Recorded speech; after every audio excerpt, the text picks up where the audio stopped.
let's talk about President Biden's lapses. People who've spent time with him recently are saying these lapses are becoming more frequent and pronounced.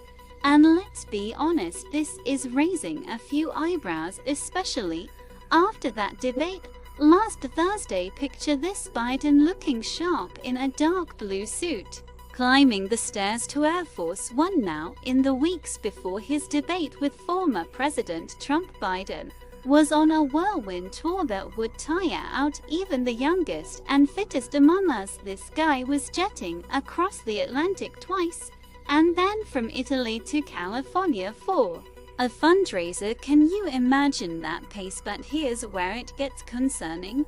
In the lead up to the debate, several officials and others noticed Biden seemed confused, listless, and often lost the thread of conversations. Now look, we all mix up names or facts now and then, especially at 81. But what people are saying is that these lapses are becoming more frequent and more worrisome.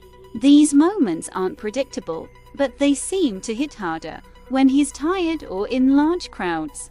In those 23 days before the debate, his team even cut his debate prep by 2 days just so he could rest up. Yet, he still ended up admitting at a fundraiser that he didn't listen to his staff and fell asleep on stage. Not a great look. And there are other concerning moments. During a D-Day ceremony in France, he seemed confused. The next day, he misstated the purpose of military aid to Ukraine. And during a Juneteenth celebration, he froze up. At an immigration event, he struggled to remember his Homeland Security Secretary's name. It's not exactly confidence-boosting. But, and it's a big but, he's not like this all the time. Right after the debate, he gave a sharp and energetic speech in North Carolina.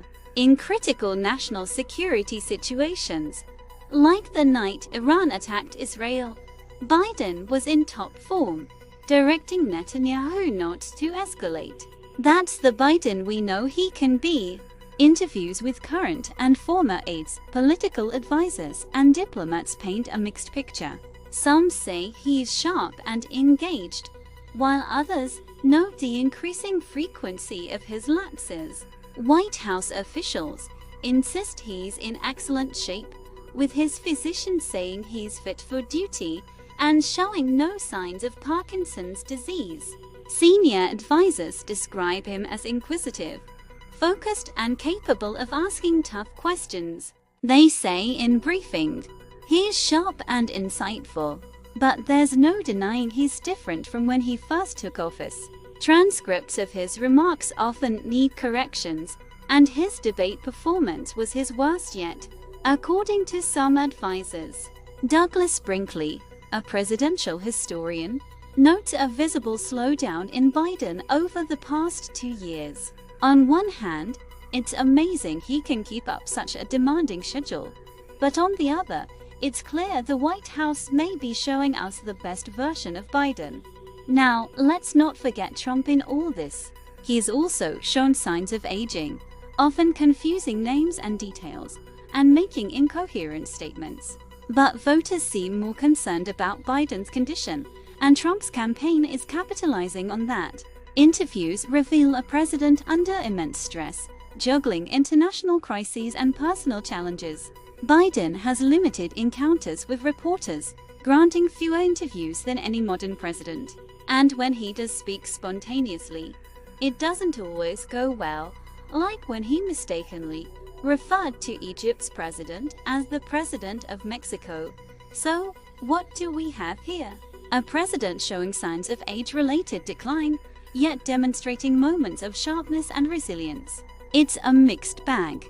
His increasing lapses are concerning, but his aides argue that his demanding schedule would challenge anyone. And that's where we are with Joe Biden, an 81-year-old president under the spotlight, balancing the weight of the world on his shoulders.